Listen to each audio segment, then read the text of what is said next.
Dapat si Kwansi maglalata. Si Jeffrey kay siya last in. Nga umagad. Ako kay first man. You truly deserve this celebration.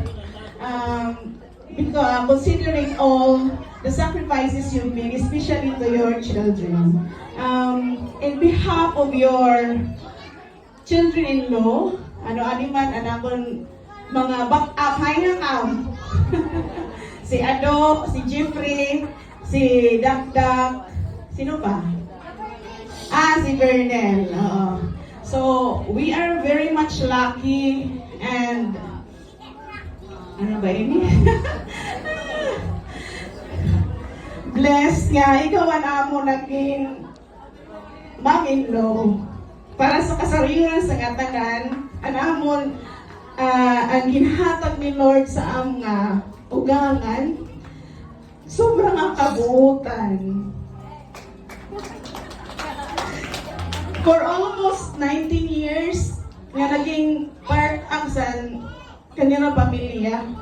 Miskan o sa kabisis, wala good nabatihan kan mama nga o nakitaan man lang ang gintratar kami pariyusin iba. As in, ginturing good kami niya nga mga anak.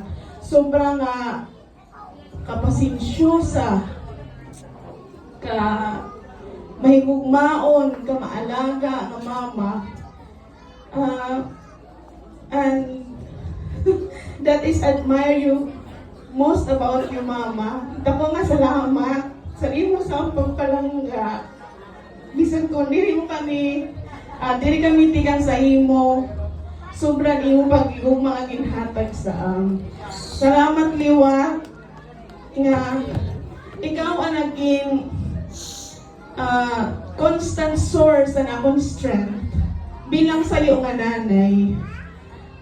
Tiawi ka man, napulo sila compare sa nga upatla.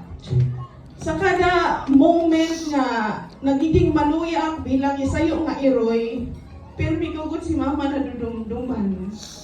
Ano kaya nga niya napulo ako mga upatla.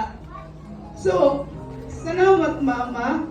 And more than anything, we wish you always to be healthy and happy.